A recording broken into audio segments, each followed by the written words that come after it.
Hello, story lovers. Welcome back to my channel, Possessive Husband, Innocent Wife, Part 150.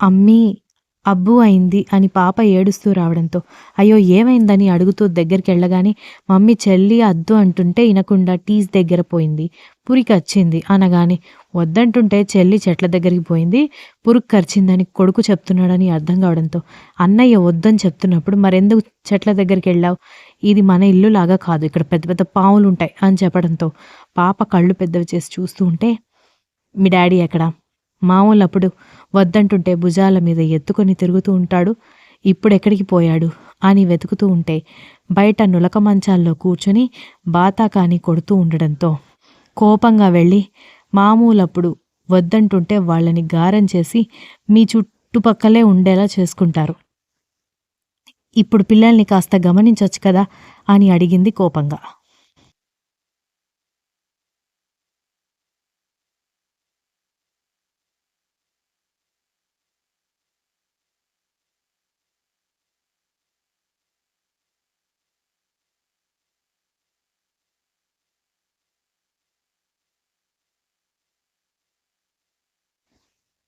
ఇప్పుడు ఏమైందని అరుస్తున్నావే అని కర్ణ అయోమయంగా అడిగేసరికి వద్దంటుంటే చెట్ల దగ్గరికి పోయింది, చీమ కుడితే అదేదో పెద్ద ఘనకార్యం అయినట్టు ఏడుపుకి లేచింది, కొంచెం చూసుకోవచ్చు కదా, మాకు పనులున్నాయి అనగానే నేను చూసుకుంటానులే నువ్వు వెళ్ళు అంటూ కూతురి కాలు వైపు చూసి ఏ నాన్న పురుగు కరిచిందా అని ముద్దుగా అడిగేసరికి హా దాది కచ్చింది అని చెప్పడంతో ఓ మై ప్రిన్సెస్ అని కూతుర్ని గుండెలకి హత్తుకుని ముద్దు చేస్తూ ఉంటే తండ్రి మెడ చుట్టూ వెనుక నుంచి చేతులు వేసి వేలాడుతున్నాడు కొడుకు.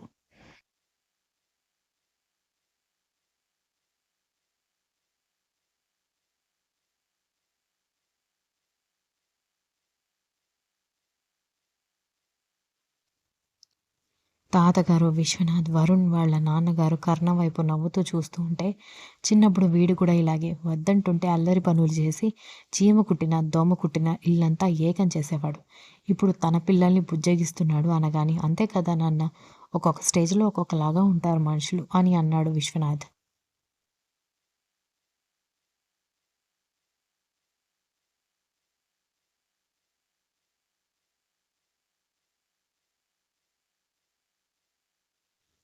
త్రివేణి మాత్రం దక్ష వాళ్ళు వంట చేయడానికి కూరగాయలు కట్ చేస్తూ ఉండడంతో పక్కనే కూర్చుని ఇంట్రెస్టింగ్గా గడ్డం కింద చేతులు పెట్టుకొని చూస్తూ ఉంటే ఏంటమ్మా బయటికి వెళ్ళి అన్న అక్కతో ఆడుకోవచ్చు కదా అని దక్ష అడిగేసరికి నో పెదమ్మా, నేను నీ దారే కూర్చుంటా అనగానే దక్ష అయోమయంగా చూస్తుంటే ధాత్రి నవ్వుతూ లేదు పెద్దమ్మ నేను నీ దగ్గరే కూర్చుంటా అంటోంది అనగానే అవునా పర్వాలేదే, నీ కూతురు పని మంత్రాలుగా తయారయ్యేలా ఉంది, నా కూతురు మాత్రం పెద్ద రాక్షసులాగా తయారవుతుంది, అంతలో నాకు డౌట్ లేదు అనగానే నవ్వుకుంది ధాత్రి.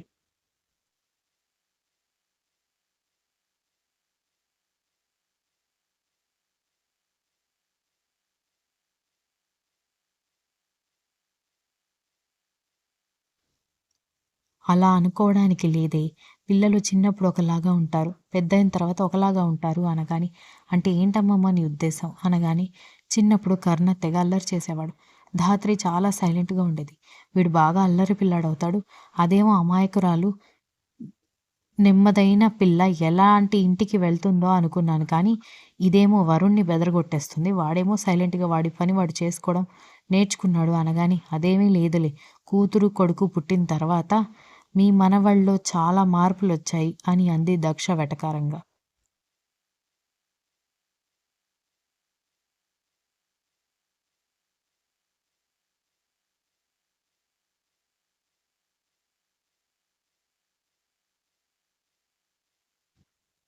సరేలే ఎవరి జాతకాన్ని ఎవరు చెప్పొచ్చారు అని అంటూ బామ్మ పైనుంచి పాత్రలు తీస్తూ ఉంటే అమ్మమ్మ మేము వచ్చిన తర్వాత అయినా మీరు కాస్త రెస్ట్ తీసుకోండి, నేను అత్తయ్య ధాత్రి సత్యవతి పిన్ని ధాత్రి వాళ్ళ అత్తగారు ఇంతమంది ఉంటే మీరెందుకు కష్టపడ్డావు అనగాని నిజమే పెద్దమ్మగారు, మీరు కూర్చోండి మేము చకచకా వంట చేసేస్తాం కదా అని వరుణ్ వాళ్ళ అమ్మగారు అనగాని లేదమ్మా, మీరందరూ ఇంటికొచ్చిన అతిథులు, మీరు వంట చేస్తుంటే నేను కాళ్ళు ఊపుకుంటూ కూర్చోవడం బాగోదు, ఒకవేళ నన్ను కష్టపెడుతున్నానని మీరు ఫీల్ అయితే వంట మీరే చేయండి, కూరగాయలు కట్ చేయడం బియ్యం కడిగి ఇవ్వడం నేను చేస్తాను అని అంది బామ్మ.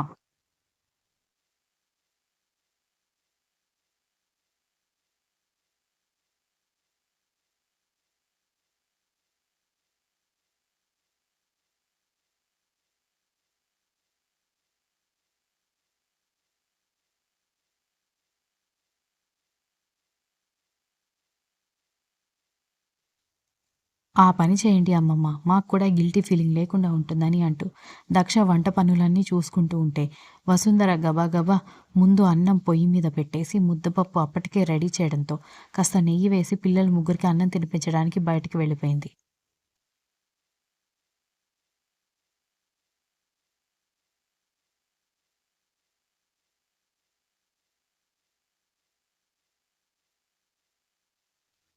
అదిగో మీ అత్త, మనవడు, మనవరాళ్ళకి భోజనం తినిపించడానికి వెళ్ళింది. ఇప్పుడు అప్పట్లో అది ఇంట్లోకి రాదు కాబట్టి మనం మన పని చేసుకుందామని విశాలాక్షమ్మ చెప్పగానే, సరే అమ్మమ్మ, ఇంతకీ ఏం కూరలు చేయమంటారు చెప్పండి అనగానే, చుట్టాలొచ్చారు కదా, వంకాయలు తెప్పించా, గుత్తి వంకాయ చేయండి, బగారన్నం, ఆల్రెడీ పిల్లల కోసం మీ అత్తయ్య ముద్దపప్పు చేసింది కాబట్టి టమాటాలు, పచ్చిమిర్చి వేసి టమాటా పప్పు చేసి వడియాలు వేయిస్తే సరిపోతుంది అనగానే, సరే అమ్మమ్మ అని అంటూ ఆ పనిలో పడ్డారు అమ్మాయిలందరూ.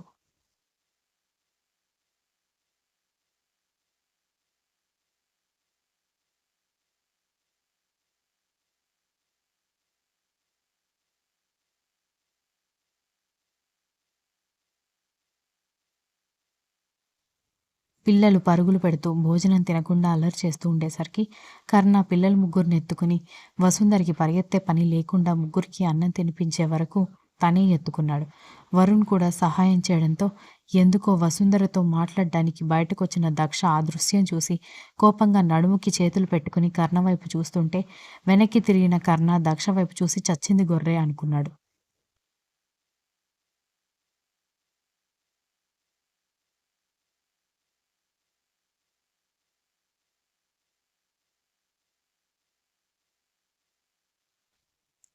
ఏమైందన్నయ్య, ఇంతలోనే ఎక్స్‌ప్రెషన్స్ మార్చేశావు? ఏదో దయ్యాన్ని చూస్తున్నట్టుగా చూస్తున్నావు అనగానే, అదిగో అక్కడ మీ సిస్టర్ ఉంది అనగానే దక్ష వైపు చూసి, ఊరుకో అన్నయ్య, సిస్టర్‌ని పట్టుకుని దయ్యం అంటావేంటి? షీ ఈజ్ సో బ్యూటిఫుల్ అనగానే, అది కరెక్టేరా మహానుభావ. కానీ ఇప్పుడు దయ్యం కంటే ఎక్కువగా మీ సిస్టర్ రియాక్ట్ అవుతుంది అనగానే, ఏమైంది అని అడిగాడు.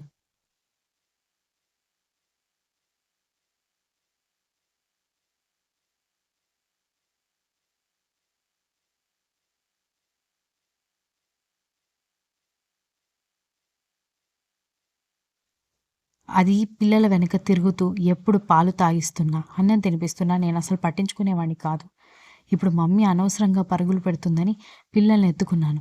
ఇప్పుడు ఈ విషయానికి నన్ను లైఫ్ లాంగ్ దెప్పి పొడుస్తూనే ఉంటుంది అనగానే వరుణ్ నవ్వుతూ, మరలా చూస్తూ ఉండకపోతే సిస్టర్ అలా కష్టపడుతున్నప్పుడు నువ్వు హెల్ప్ చేయొచ్చు కదా అన్నయ్య అనగానే, ఆ టైంలో పిల్లలు పాలు తాగడానికి ఇష్టపడకపోయినా పాలు ఎందుకు తాగిస్తుందో అని దూరంగా ఉండేవాణ్ణి. కానీ అమ్మ ఏజ్ ఎక్కువైంది కదా, అందుకే అమ్మకి హెల్ప్ చేశాను కానీ, ఆ రాక్షసి ఆ మాట చెప్తే వినిపించుకుంటుందా అన్నాడు.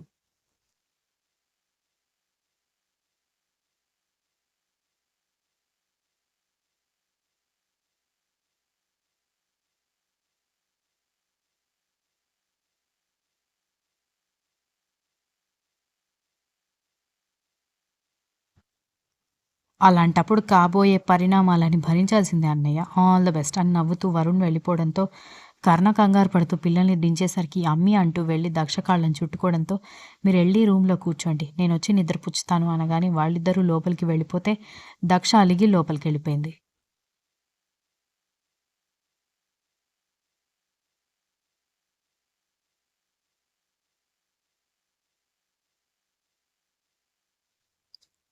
ఓహ్ గాడ్! ఇప్పుడేం చేయాలి? ఇన్ని రోజులు దీన్ని బ్రతిమాలుకునే పని లేకుండా పోయిందనుకున్నాను. ఇప్పుడు మళ్ళీ బ్రతిమాలించుకునే టైమొచ్చిందనమాట అని అనుకుంటూ లోపలికి వెళ్ళబోతూ ఉంటేనే, ఎక్కడికి వెళ్తున్నావురా, అందరూ ఇక్కడుంటే అని తాతగారు పిలవడంతో జెంట్స్ అందరూ బయట ఉన్నప్పుడు తను లోపలికి వెళ్తే అందరూ తనని ఏడిపిస్తారని ఇక చచ్చినట్టుగా భోజనానికి పిలిచే వరకు అక్కడే కూర్చున్నాడు.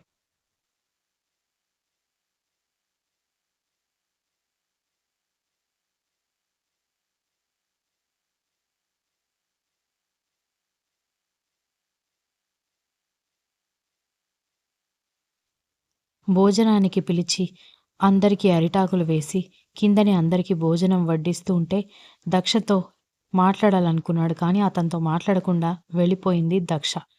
Continuous. If you like the story please like, share, comment and don't forget to subscribe.